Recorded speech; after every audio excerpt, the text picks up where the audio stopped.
नमस्कार साथियों, स्वागत है आपका मेरे यूट्यूब चैनल 10 to 12 में। साथियों, आज की इस वीडियो में हम लोग बिहार डीएलएड एंट्रेंस एग्जाम 2025 के लिए साथियों इम्पोर्टेंट जीके जीएस के प्रश्नों के साथ प्रीवियस ईयर के प्रश्नों को आपके सक्षम प्रस्तुत कर रहे हैं। साथियों, यह प्रश्न आपके एग्जाम के लिए काफ़ी इम्पोर्टेंट है। सभी प्रश्न साथियों आपके एग्जाम में पूछे गए हैं और कई ऐसे प्रश्न हैं साथियों जो आपके एग्जाम में कई बार पूछे गए हैं। तो आप वीडियो पर कंटिन्यू बने रहिए ताकि साथियों जो भी प्रश्न आपके एग्जाम में पूछे जाते हैं उसकी अंदाजा आपको हो सके और साथ ही साथ आपकी तैयारी भी इम्प्रूव हो सके। और आप साथियों 100 प्लस अंकों के साथ साथियों 100 प्लस अंकों के साथ साथियों अपने एग्जाम में अंक प्राप्त कर सके, जिससे कि आपको अपना मनपसंद का कॉलेज साथियों मिल सके। तो हम लोग बिना समय गवाए चलेंगे प्रश्नों की ओर। उससे पहले साथियों, यदि आप मेरे यूट्यूब चैनल पर नए हैं तो चैनल को सब्सक्राइब जरूर कर दीजिए साथियों, ताकि यहां से आपकी कंप्लीट तैयारी हो सके। सभी सब्जेक्ट की तैयारी करवाई जाएगी साथियों इस चैनल के माध्यम से। साथ ही साथ साथियों प्रीवियस ईयर के प्रश्नों के साथ प्रैक्टिस सेट भी आपको करवाई जाएगी। तो वीडियो को लाइक करके साथियों इसे अपने दोस्तों तक शेयर जरूर कीजिएगा। हम लोग बिना समय गवाए चलते हैं आज के प्रश्नों की ओर। आज का आपका पहला नंबर प्रश्न है साथियों, बांदीपुर वन्यजीव अभयारण्य स्थित है। यह साथियों आपके प्रीवियस ईयर का प्रश्न है।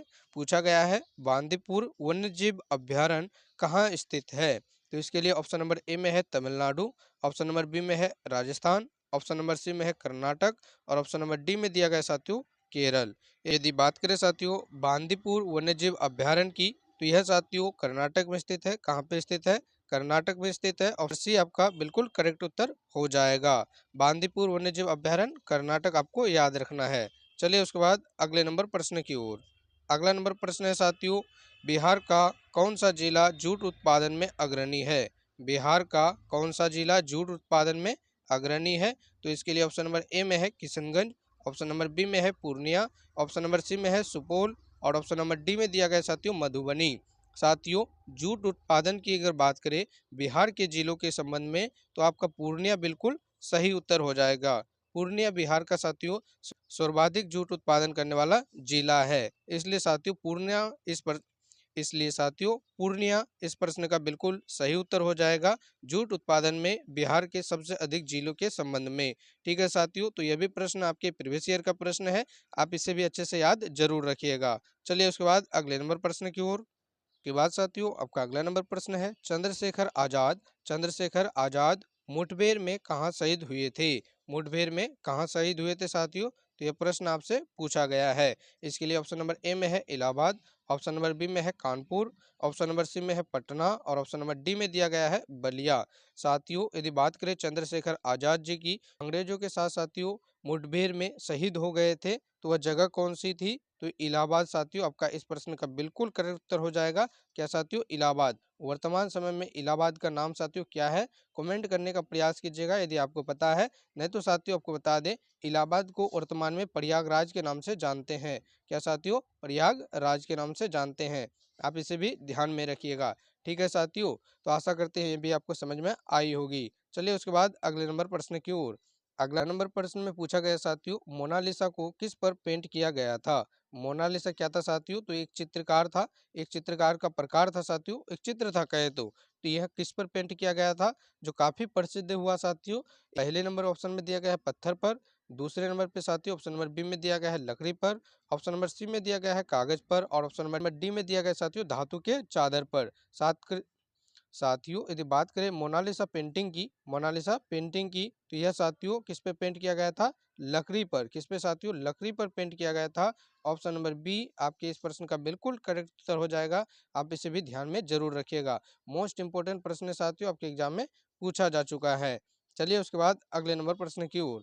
अगला नंबर प्रश्न है साथियों, फतेहपुर सिकरी का बुलंद दरवाजा का निर्माण गुजरात विजय के संबंध में बनाया गया। यदि इस प्रश्न के करेक्ट उत्तर की बात करें, सबसे पहले आपको प्रश्न फिर से एक बार समझा दे। फतेहपुर सिकरी पर साथियों बुलंद दरवाजा का निर्माण किसने करवाया? तो अकबर ने करवाया। अकबर ने करवाया। ठीक है साथियों, तो आपसे यह भी पूछा जा सकता है अकबर ने करवाया, आप इसे याद रखिएगा। किस लिए करवाया? तो गुजरात विजय के याद में, गुजरात विजय के याद में करवाया। तो साथियों आपसे पूछा गया है कि गुजरात पर विजय कब प्राप्त किया गया था, किसके द्वारा? अकबर के द्वारा। साथियों आपको बता दें कि गुजरात पर विजय अकबर द्वारा 1575 ईस्वी में प्राप्त किया गया था। 1575। आप सोच रहे होंगे कि ऑप्शन में तो नहीं है, तो साथियों आपके कभी कभी ऑप्शन में 1572 रहते हैं, तो यही आपका बिल्कुल करेक्ट उत्तर हो जाएगा। ठीक है साथियों, जैसे ही आप ऑप्शन 1575 देखते हैं या 1572 देखते हैं, तो दोनों ही आपके करेक्ट उत्तर हो जाते हैं। ठीक है साथियों, तो ऑप्शंस के अकॉर्डिंग साथियों आपका ऑप्शन नंबर ए 1572 यहाँ आपका बिल्कुल करेक्ट उत्तर हो जाएगा गुजरात विजय के संबंध में। चलिए उसके बाद अगले नंबर प्रश्न की ओर। अगला नंबर प्रश्न है साथियों, मोस्ट इंपोर्टेंट प्रश्न है, रिपीटेड प्रश्नों के श्रेणी में से रखेंगे साथियों, कई बार आपके एग्जाम में पूछा जा चुका है। हीराकुंड बांध किस नदी पर है? हीराकुंड बांध साथियों किस नदी पे है? तो ऑप्शन नंबर ए में है महानदी पर, ऑप्शन नंबर बी में है कावेरी नदी पर, ऑप्शन नंबर सी में है बलिया नदी पर, और ऑप्शन नंबर डी में दिया गया साथियों ब्रह्मपुत्र नदी पर। साथियों यदि हीराकुंड बांध की बात करें तो यह भारत की सबसे लंबी बांध है। कैसी बांध है साथियों? भारत की सबसे लंबी बांध है। और किस नदी पे है साथियों? तो महानदी पे है। किस नदी पे साथियों? महानदी आपका यहाँ पे बिल्कुल करेक्ट उत्तर हो जाएगा। और पूछा जाए कि कहाँ पे है साथियों, किस राज्य में है, तो उड़ीसा राज्य में है।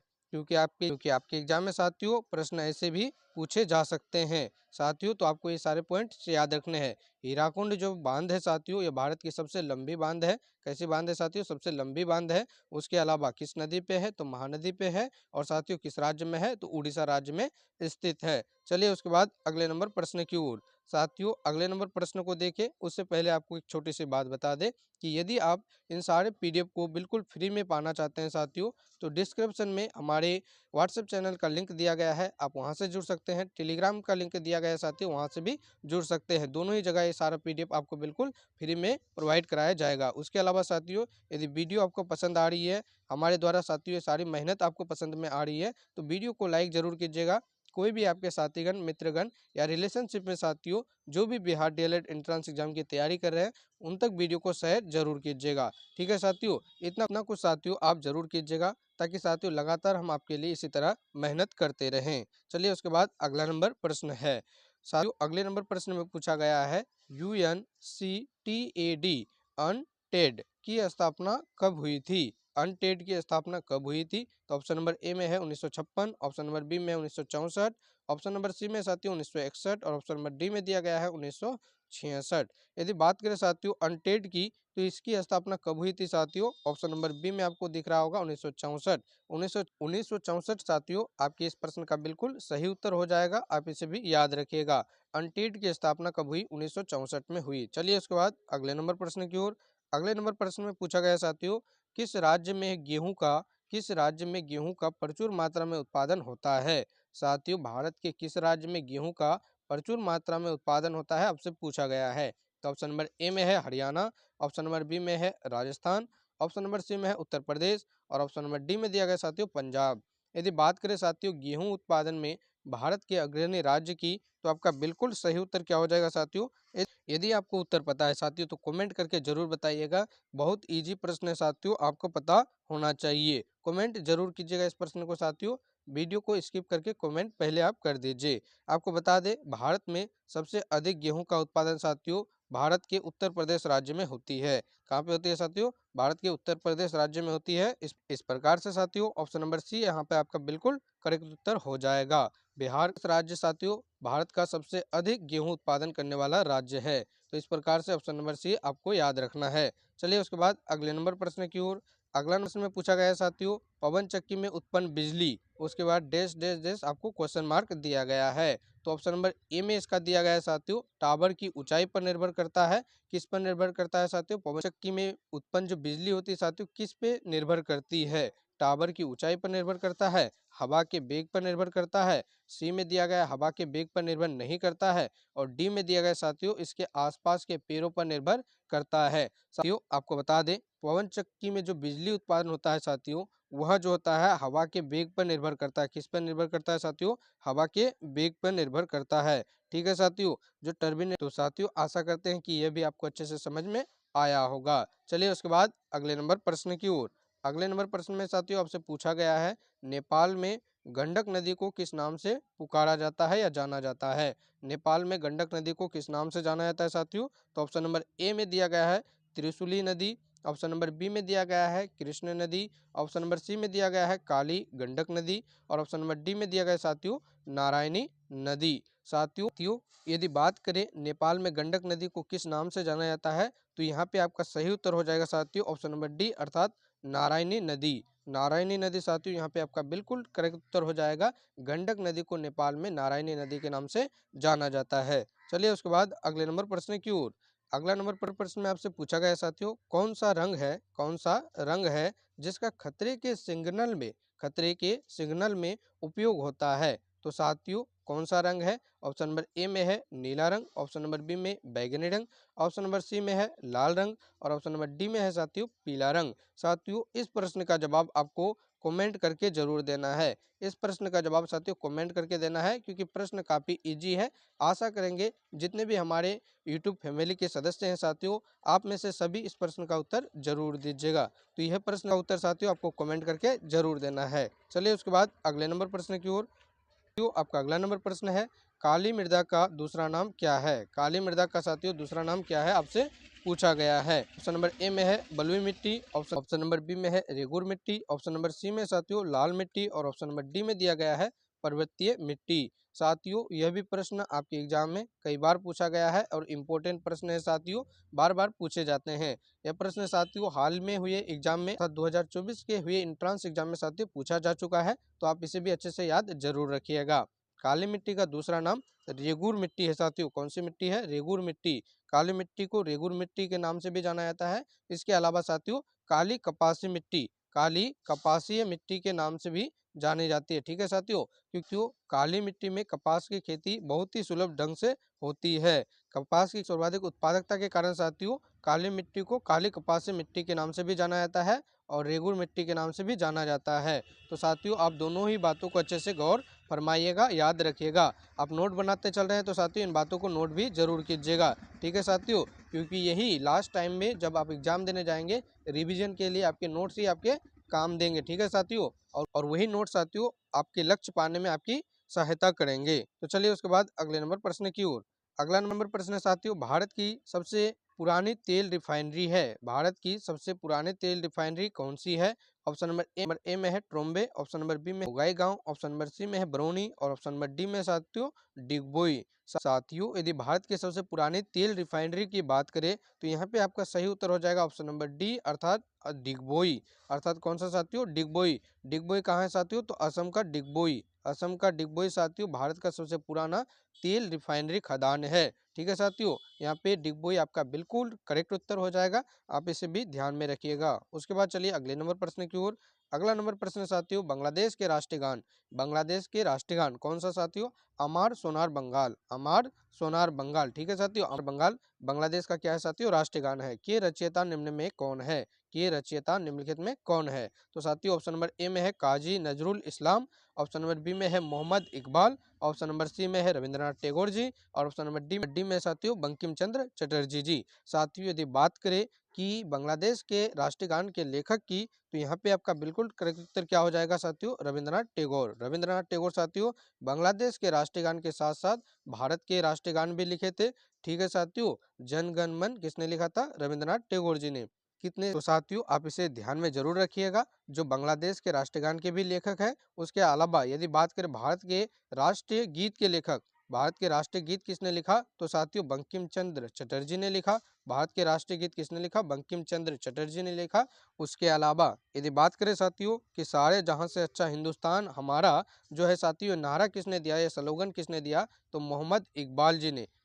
मोहम्मद इकबाल जी ने साथियों सारे जहां से अच्छा हिंदुस्तान हमारा का नारा दिया था। सॉन्ग इसी ने गाया था। ठीक है साथियों, बंकिम चंद्र चटर्जी ने भारत का राष्ट्रीय गीत लिखा था, वही रविंद्रनाथ टैगोर जी ने भारत का राष्ट्रीय गान लिखा था और साथ ही साथ बांग्लादेश के राष्ट्रीय गान भी। ठीक है साथियों, तो आशा करते हैं सभी बातें आपको अच्छे से समझ में आई होगी। चलिए उसके बाद अगले नंबर प्रश्न की ओर।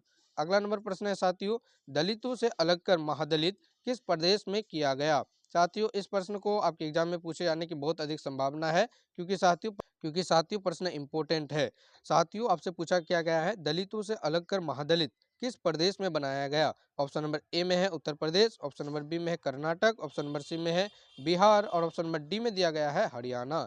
यदि बात करें साथियों दलितों से अलग करके महादलित प्रदेश बनाने की, तो इसका सही उत्तर हो जाएगा आपका ऑप्शन नंबर सी, अर्थात बिहार राज्य में। ठीक है साथियों, आप इस प्रश्न को याद जरूर रखिएगा। इस प्रश्न की पूछे जाने की बहुत अधिक संभावना है साथियों, कई बार पूछा गया है और पूछे जाने की बहुत अधिक संभावना है। बिहार राज्य से साथियों दलितों को अलग करके महादलित बनाया गया है। चलिए उसके बाद अगले नंबर प्रश्न की ओर।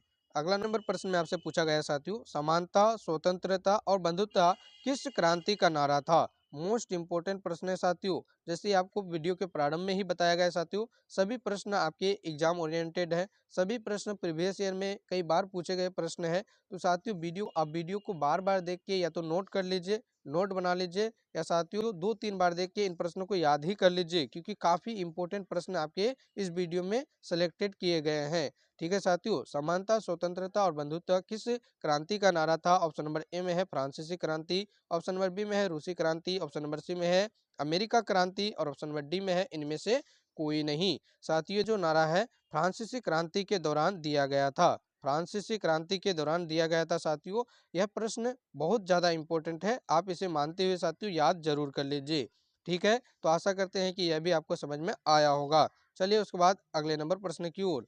अगला साथियों vernacular press act, vernacular press act किस वायसराय के समय में पारित हुआ? वर्नाकुलर प्रेस एक्ट किस वायसराय के समय में पारित हुआ साथियों, आपसे पूछा गया है। ऑप्शन नंबर ए में है Lord Ripon, option number B में है Lord Linton, option number C में है लॉर्ड इरविंग और ऑप्शन नंबर डी में साथियों लॉर्ड कर्जन। साथियों यदि बात करें वर्नाकुलर प्रेस एक्ट की, तो यह साथियों लॉर्ड लिंटन के समय में पारित हुआ था। किसके समय में साथियों? लॉर्ड लिंटन के समय में। ऑप्शन नंबर बी आपका यहाँ पे बिल्कुल करेक्ट उत्तर हो जाएगा। चलिए उसके बाद अगले नंबर प्रश्न की ओर।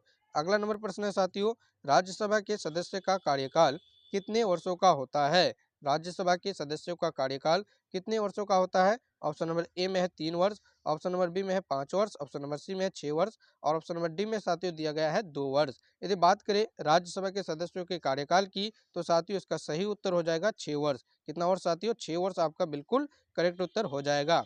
वहीं लोकसभा की बात करें साथियों, लोकसभा की बात करें तो साथियों उसका 5 वर्ष होता है। कितना वर्ष होता है साथियों? 5 वर्ष होता है। राज्यसभा सदस्यों का कार्यकाल 6 वर्ष, लोकसभा के सदस्यों का कार्यकाल 5 वर्ष। ठीक है साथियों, चलिए उसके बाद अगले नंबर प्रश्न की ओर। अगले नंबर प्रश्न को देखें उससे पहले बता दें साथियों, यदि इन सारे पीडीएफ को आप बिल्कुल फ्री में पाना चाहते हैं, तो डिस्क्रिप्शन में साथियों व्हाट्सएप का लिंक दिया गया है, व्हाट्सएप चैनल का लिंक साथियों और टेलीग्राम चैनल का लिंक आपको दिया गया है, जहां से जुड़ के ये सारा कुछ पीडीएफ आप बिल्कुल फ्री में पा सकते हैं, जिससे कि साथियों एंट्रेंस एग्जाम में आप बेहतरीन अंकों के साथ अपने एग्जाम को क्वालिफाई कर सके और साथियों मनपसंद का कॉलेज आपको मिल सके। उसके अलावा साथियों यदि आपने चैनल को अभी तक सब्सक्राइब नहीं किया है, तो चैनल को सब्सक्राइब जरूर कर दीजिए और साथियों वीडियो पसंद आई होगी तो वीडियो को लाइक करके एक प्यारा सा कमेंट भी जरूर कीजिएगा। तो चलिए प्रश्न को देख लेते हैं। प्रश्न में पूछा गया है 2011 के जनगणना के अनुसार भारत की कितनी प्रतिशत आबादी वित्तीय कार्यों में संलग्न है या लगी हुई है? ऑप्शन नंबर ए में है 13%, ऑप्शन नंबर बी में है 20%, ऑप्शन नंबर सी में है 55% और ऑप्शन नंबर डी में दिया गया साथियों 0.16%, 0.16%। साथियों यदि बात करें द्वितीय कार्यों में लगी हुई है, तो यहाँ पे आपका बिल्कुल करेक्ट उत्तर क्या हो जाएगा साथियों? Option number B, option number B आपका बिल्कुल करेक्ट उत्तर हो जाएगा। द्वितीय कार्य अर्थात साथियों औद्योगिक क्षेत्र, द्वितीय कार्य साथियों अर्थात औद्योगिक क्षेत्र। वही वही बात करें यदि प्राथमिक कार्यों की, तो साथियों कृषि क्षेत्र होता है। क्या होता है साथियों? कृषि क्षेत्र होता है। चलिए उसके बाद आज के अंतिम नंबर प्रश्न की ओर। साथियों आपका अंतिम नंबर प्रश्न है साथियों, जिसमें कि पूछा गया है वर्नाकुलर प्रेस एक्ट किस वायसराय के समय में पारित हुआ था? जिसका जवाब साथियों हमने पहले भी दिया है, अर्थात साथियों इस प्रश्न का जवाब आपको होमवर्क के तौर पर दिया है कि आपने कितना साथियों अच्छे से वीडियो को देखा, समझा और पढ़ा। साथियों इस प्रश्न का जवाब आपको कमेंट करके जरूर देना है। इसके लिए ऑप्शन नंबर ए में है Lord Ripon, option number B में है Lord Linton, option number C में है लॉर्ड इरविंग और ऑप्शन नंबर डी में साथियों लॉर्ड कर्जन। साथियों वीडियो को यदि आपने अच्छे से देखा होगा तो इस प्रश्न का उत्तर आप जरूर देंगे। ठीक है साथियों, तो हम लोग मिलेंगे इसी तरह के प्रश्नों के साथ अगले वीडियो में, अलग अलग सब्जेक्ट अलग विषय के प्रश्नों के साथ साथियों। तब तक के लिए आपका बहुत बहुत धन्यवाद।